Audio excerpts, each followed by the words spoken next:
Morrowind is Yes, beloved to man. many Other shit. people. Yes. For a lot of them, it was their first time exploring Tamriel.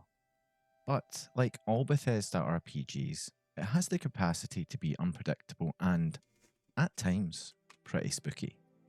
Like all the Elder Scrolls games, it's a world built with intent, layered with shedloads of lore, and yet, over the years, it has become the source of fantastically spooky content, thanks to the stories and mysteries unearthed by players. Over the years, the myths of Morrowind have spread through late night forum posts, yes, on a pre Facebook, pre Reddit, pre everything modern the Yes. internet. Boomers in the back going, yes. Evolving into a shared folklore unique to Internet this back when game, it was good. but a folklore that will be familiar to those who've seen my other videos in this series. Inspired by the world of Vardenfell, stories emerged that are in turns spooky, glitchy, and of course, uncanny. Some are grounded enough to feel real, Are they others spiral into the absurd. uncanny They valley? all feed into the mythos that grew around the game since its release, shaped by its players and completely unintended by its creators.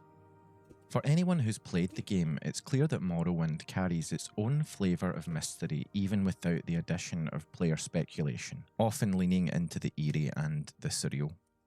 The stories I've chosen to cover are the tales that I've found the most interesting, that invite us to imagine a little further than even the strange world presented by the game itself. And of course, to top it all off, there's one of the most famous creepy game stories of all time, which we'll be exploring later in the Oh, video. yes, JVK, So, 66654 time, or whatever. Yeah, fuck yes. I love this is like Christmas to me. I'm sure been around for a while, but the earliest version of it I can find is from 2013. The rumour that Rains Yeneth, the Kamonatong assassin, might be following you before he's meant to exist in the game. In the post, a player claimed they encountered the elusive Dark Elf far earlier than intended. Oh, bruh. The story begins as the player left Sedanin and ventured into the wilderness. Almost immediately they reported hearing footsteps, quick, purposeful, and unnervingly close. Every time they turned around, nothing was there. The sound stopped, only to start again as soon as they moved forward. Spooky. This went on for hours, building tension until the player reached the Samaris ancestral tomb. Curious and on edge, they jumped backward, and there he was, Rains Yeneth, stuck in a tree, motionless but clearly there. For those unfamiliar, Rains is a scripted NPC who only appears in quests tied to the Morag Tong or Thieves Guild, both of which involve the elimination of him and his brother Naval. His presence outside these quests raised immediate questions, especially since the footsteps reportedly stopped for good after Rains was killed later in the game. There was a bit of discussion around this reported phenomenon. One camp believed that this was just a simple glitch, the kind you'd expect from Morrowind's famously janky AI. Yeah, exactly. Some speculated that the game accidentally loaded Rains into the world early, possibly with an invisibility effect, explaining the unseen footsteps. Another theory suggested a memory allocation error, spawning Rains far from his intended location. All these things very when plausible. modders examined Morrowind's construction set, they found no evidence of Rains existing outside his scripted appearances in a normal playthrough. But then it's has led unreliable narrative. An interaction between mods, save files, or overlapping quest triggers might cause him to spawn prematurely. However, players who've encountered this phenomenon insist they were playing an unmodded version of the game. Yeah, they always fucking do. Because there's something really creepy about the idea of being followed in general, and especially in a game like Morrowind. And especially where the battle music plays when a fucking like scrib is chasing you that you accidentally aggroed 2 miles away. Watching your every move only amplifies that feeling. The player's story of Rain's silent footsteps taps into and enhances that sense of paranoia. So, what makes this story stand out to me? Well, for one thing, while I could point to the plausibility as a glitch or programming quirk, which is completely believable for a Bethesda game, there's also the way it really vibes with the game's world and lore. The Kimona Rains' faction thrives on shadowy dealings and the perception of lurking threats. Oh, yeah. His reputation as an assassin who appears when you least expect him only adds to that resonance with the Morrowind vibes. To put it another way, even if the encounter wasn't intentional, it feels like it could have been. Have you ever experienced rains before you were supposed to? If so, share your story. I can't even remember his fucking name, my digital archaeological hunt for weird Morrowind stories, I came across some forum posts that were posted in 2005 and 6, where players shared strange and unexplained reports documenting glitches, odd encounters, and very unusual moments. We're going to be starting off fairly light on the terror and leaning more into the weird and wonderful with this set of oddities. So, let's take a look at some of these posts, getting a feel for some of the tales that emerged during those years. One player reported a pretty strange moment while jumping through Solstheim. After hitting a load point, every tree in the area suddenly disappeared, leaving behind a completely barren landscape. This vanishing act has apparently happened to others, but a variation what's of with the weird pressure sensitivity man? Stood out to me while travelling from Caldera to Balmora. Really making it hard to another player learn how to use his fucking device. Nearly the every pressure door in the sensitivity's city missing. Nothing else was out of place, just the doors. So I also don't know how to fucking draw. Returned a short while later, of course. More than likely a glitch, but one that seemed worthy of mention in any case. Another strange tale involved a persistent hole in the Ashlands. While exploring, a player reported falling through the ground repeatedly in a specific area. No matter what they tried, their character couldn't walk on the surface. They simply kept falling over and over until levitating out of the void. Yeah, that's happened to me a couple times. Resolved the issue. That's funny and spooky. Experience left enough of an impression for them to share it with the world. That's spooky. Yeah, in fact, in my report, plus 10 years ago upload, it's in that I fall through the ground and I'm like, what the fuck, help, help! Main road. It's a really weird feeling, yeah, when it happens to you, bro. They suddenly began walking up an invisible slope that rose far higher than any natural hill. The player described standing in midair looking down on Balmora from standing in M-I-D-I-R, midair. He was in the Ring City, wouldn't he? Simply fell, plummeting back to the ground with no explanation. Attempts to recreate the incident failed, leaving the invisible hill an unsolved mystery. And yet another story tells of a glitch that involves fences behaving unpredictably.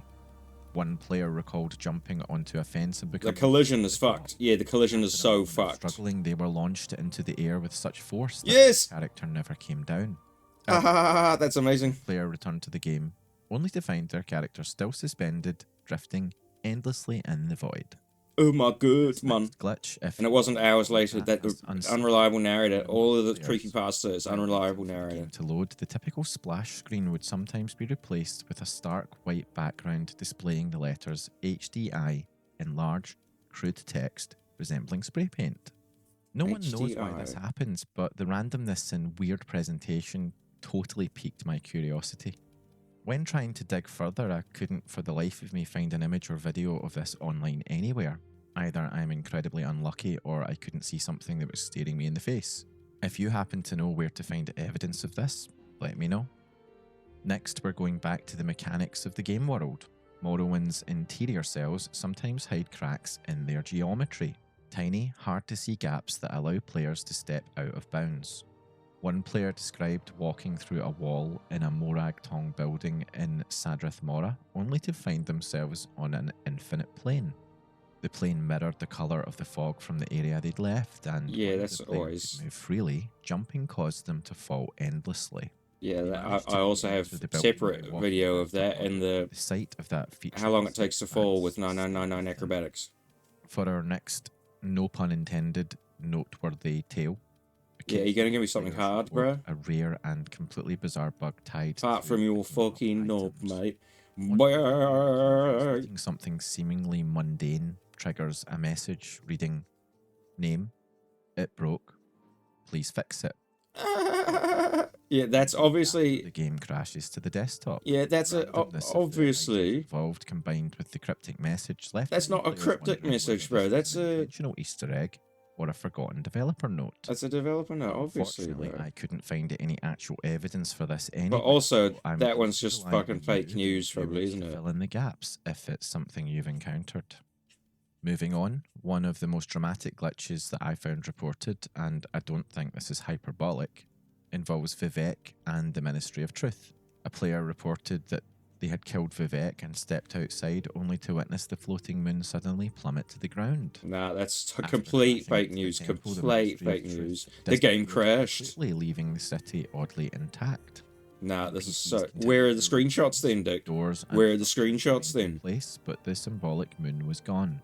The sheer absurdity of the scene, combined with the player's stunned reaction, has made it one of my favourite little oddities to come across. It's so Morrowind ridiculously fake. I'd love to find some evidence or see this one. Yeah, literally a shred of evidence. I enjoyed coming across, and I might give you a time of day. Mods and experimental tinkering, occasionally resulting in headless characters or invisible boots. Yeah, that was very Fallout 4. Very regular. One player amusingly reported their werewolf transformation, leaving them with a butt-like neck. Hands down, one of my favourite descriptions of a glitch. Moving away from the glitchy to the theoretical, it was fun to come across discussions between players as to what aspects of Morrowind may have been inspired by or represented by other things. Yes, as much as we'll be looking at glitch-based urban legends that have been shared, as well as spooky tales, it's also interesting to look at what players have theorised about the game.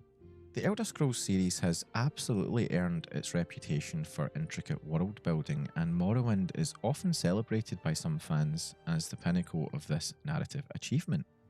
From my perspective and many others, at its heart, Morrowind blends real-world history, religion, and philosophy into a fantastical setting, drawing on a vast array of cultural influences to shape its lore.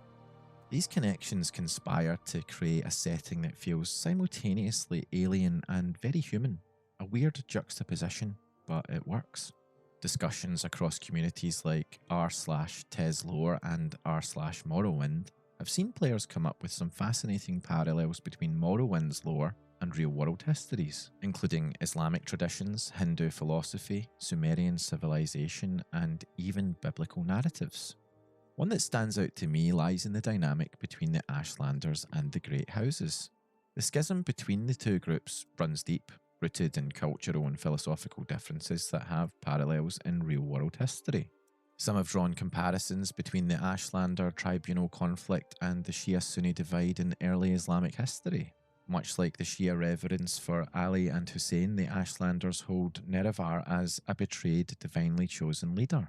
This division also mirrors broader historical tensions between nomadic and urbanized societies. The Ashlanders' mobile, decentralized way of life recalls the nomadic Bedouin tribes, while the Great Houses, with their rigid hierarchies and urban centers, evoke the settled agricultural societies that have often clashed with nomadic cultures throughout human history. Vivek, one of Morrowind's and arguably the Elder Scrolls' most enigmatic figures, is perhaps the clearest example of the game's synthesis of cultural and philosophical ideas. Vivek's dual-gender identity and divine role have drawn comparisons to, and I apologise if I butcher this name, Ardhanarishvara, the Hindu deity representing the unity of masculine and feminine principles. His weapon, the Muatra, is both creative and destructive, mirroring Shiva's trident or lingam. Beyond these also his Bepis. That's a penis. The cyclical concepts of moksha and kalpas, reflecting ideas of liberation and cosmic renewal. More broadly speaking, we could also look at how the wider tribunal bears some similarities to the Hindu trinity of Brahma, Vishnu and Shiva, each representing different aspects of divine power. In some other cheers, Kirkbride. And mystical traditions, they argue, are also deeply embedded in Vivek's character. The concept of Chim, a form of enlightenment, why is the pressure sometimes good and sometimes bad? Their role within the universe without being consumed by it, aligns with the themes of Gnostic and Kabbalistic teachings. Oh, wow. Vivek's 36 sermons further complicate his role, blending cryptic riddles, theology, and esotericism in a style reminiscent of Aleister Crowley's writings. Fucking cunt. This synthesis of mysticism, philosophy, and narrative puts Vivek at the intersection of religious and metaphysical tradition, making him quite possibly one of the most layered characters in the Elder Scrolls in terms of real-world inspiration. I want it to be like all soft. Biblical themes are also present. In my reading through player theories and discussions, I found the idea that the Chimer exodus from Somerset Isle could be compared to Moses leading the Israelites particularly interesting, which does tie in with the vibes in the game when you consider that the Nerevarine prophecy invokes the idea of a messianistic saviour designed to restore balance, something that is totally right at the core of what Christianity talks about. The Dwemer, with their advanced technology and mysterious disappearance, are frequently linked to the Sumerians, a culture that are super interesting, and I'd recommend you. I want a really light pencil. The Dwemer's mechanical creations and grand architectural style really encapsulate the poignant ingenuity of an ancient civilization lost to time. Daedric shrines like Balfell, with their mysterious names and ruins, suggested to some commenters a connection to Mesopotamian cities like Ur and Lagash. There is so much of this sort of discussion to be found all across the internet. With that being said, I find the possible parallels really interesting, and I'd be just as interested on your opinions on them, or your own theories I might not have mentioned. I'd love to hear your thoughts. Moving on, if you've spent time in Morrowind, you already know the game doesn't make anything easy. That's part of its charm. That's only for sky babies. Wah, wah, wah.